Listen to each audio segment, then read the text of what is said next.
मेरा reference point मेरी life का हमेशा उन 37 रुपये से रहा है जो मैं 3 जून 1981 को मुंबई में अपनी जेब में लेकर चला था। मैं ये नहीं सोचता कि मैंने लास्ट ईयर कितना इनकम टैक्स भरा है।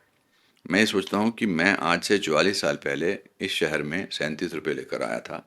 उस हिसाब से तो मैं करोड़पति हूँ। फिर मैंने अपना बोझा और हल्का कर लिया। 8 साल 10 साल पहले मैंने डिसाइड किया कि मैं मकान नहीं खरीदूंगा, क्या? तो मैं किराए के मकान में रहता हूँ। जी। तो मेरा और आसान हो गया life. So I think it depends on how you go about your life. But Anupam ji, आपके माइंड में नहीं था कि घर तो होना चाहिए, सिक्योरिटी तो होनी चाहिए? मतलब वो हमारा माइंड सेट रहता है, राइट, कि जब तक घर नहीं है, जब तक ये नहीं है, सिक्योर नहीं होते। How do you deal with तो मैं उस दैट? दौर से गुजरा था। ऑफ कोर्स घर होना चाहिए। मतलब जब आदमी नया नया कुछ कमाता है तो सबसे पहले घर चाहता है।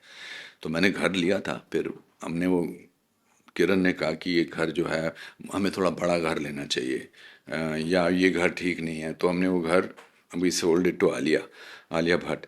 And then we shifted to a rented apartment till we found another place. तो हम 3 4 साल उसी अपार्टमेंट में रहे और जगह मिली नहीं, ये अच्छा इधर नहीं है, ये अच्छा नहीं। फिर किरण जो है वो मेंबर पार्लियामेंट बन गई। फिर मैंने एक दिन डिसाइड किया, मैं कहीं से आ रहा था, मैं किस लिए अब मकान ढूंढ रहा हूँ। राइट। आई हैव 2 फ्लोर्स जिनका किराया सर्टेन अमाउंट है। तो इतना तो मैं कमा ही लूँगा कि मैं ये किराया इनको ज़िंदगी भर देता रहूँगा। फिर मेरी माँ ने मुझसे कहा कि हम शिमला में नहीं रहते थे। हम शिमला में मेरी माँ 59 60 ईयर्स रहे।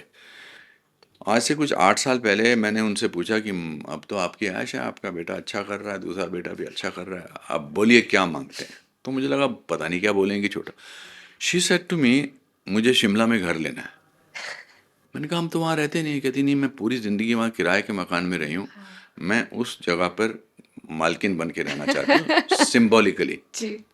सो मैं फिर शिमला गया। फिर मैंने वहाँ पर एक ब्रोकर को बोला कि मेरा नाम मत लेना और मकान ढूंढो एक। तो मम्मी ने कहा कि एक बेडरूम हॉल का ही चाहिए, बस सिम्बॉलिकली चाहिए कि मैं यहाँ पर मेरा इतने, अपना घर मेरा है। अपना घर जी। है। तो बहुत सारे मकान ढूंढे। उनको मैंने कहा था कि मत बताना मेरा। तो एक घर उनको पसंद आया जो एक्चुअली 8 कमरों का था, 8 घर जो था, मगर एक जो सेपरेट एंट्रेंस थी उसमें वो 1 बेडरूम हॉल का बनता था।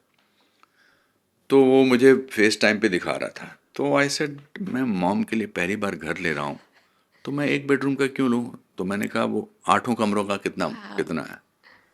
तो जो वो मकान जिनका था वो ऑस्ट्रेलिया जा रहे थे क्योंकि उनकी मदर की डेथ हो गई थी। तो वो छोड़कर वो उस घर में इसीलिए रह रहे थे क्योंकि उनकी मदर वो घर छोड़ के नहीं जाना चाहती थी। So when the mother passed away then they went to Australia to settle down with. तो सपोज उस उसका जो जो उसका प्राइस था से अबाउट 1 करोड़ था। आई एम जी। Just giving an example. तो जब मकान मालिक को पता लगा कि कोई इंसान जो है वो अपनी माँ के लिए घर ले रहा है, तो उसके जज्बात, उसने कहा था मैं इसमें 20 लाख रुपए कम करना चाहता हूँ because somebody is buying it for his mother. फिर टाइम आ गया कि मुझे उनसे फ़ोन पे बात करनी थी। तो मैंने उनसे कहा कि जी ऐसे ऐसे। उन्होंने कहा था कि कोई बिजनेसमैन है मुंबई में जो ख़रीद रहे हैं। तो मैंने जब उनसे बात की तो कहते जी ठीक है, आप अपनी मदर के लिए ले रहे हैं, मैं आपके 20% कम दे दूंगा। पर आपकी आवाज़ बड़ी जानी पहचानी लग रही है, आप कौन हो। मैंने कहा नहीं ऐसे कुछ नहीं, नहीं पता नहीं क्यों आपकी आवाज़ बड़ी जानी पहचानी है। फिर जब डील हो गई, सब कुछ हो गया, तो मैंने कहा, फिर उन्होंने कहा पर बताइए ना आप कौन है। मैंने कहा मैं अनुपम खेर हूँ। वाह।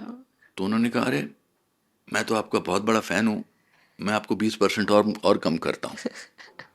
That was such an amazing Oh my feeling. God, yes. So I bought that house. So the only house that I have is the house in Shimla. And my mother does not go there now because वो मई जून में जाती थी। अब वहाँ पर आजकल बहुत लैंडस्लाइड से होने लगे हैं, तो जी। She started feeling a little awkward. So ऐसा नहीं कि मैं घर नहीं चाहता था, मेरे पास है, घर है, गाड़ी है। मैंने बहुत सारे लोगों को एक कॉन्क्रीट घर के लिए झगड़ा करते देखा जी। है रिश्तेदारों में। मैं एक पार्क में घूमने जाता हूँ सुबह मॉर्निंग वॉक पे, वहाँ पर बहुत सारे बुज़ुर्ग लोग आके बैठे होते हैं।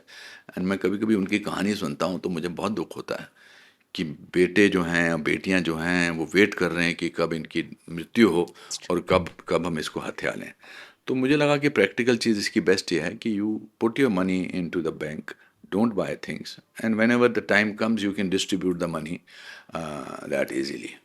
और मुझे बोलते भी अच्छा लगता है कि मैं किराए के मकान में वो एक फ्लेक्स है जैसे yeah आज it's a new flex. yeah and now all the Gen Z don't want to buy places. Ji They like to stay in rented apartments. Ji So what I'm basically trying to say, the more you let go of unnecessarily projected feelings, the better you can feel. We can all make our life simplified.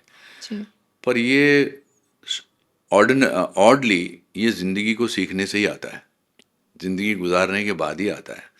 आप मेरी सीख पे नहीं चल सकती हैं, because you will have to go through your life to learn your own lessons.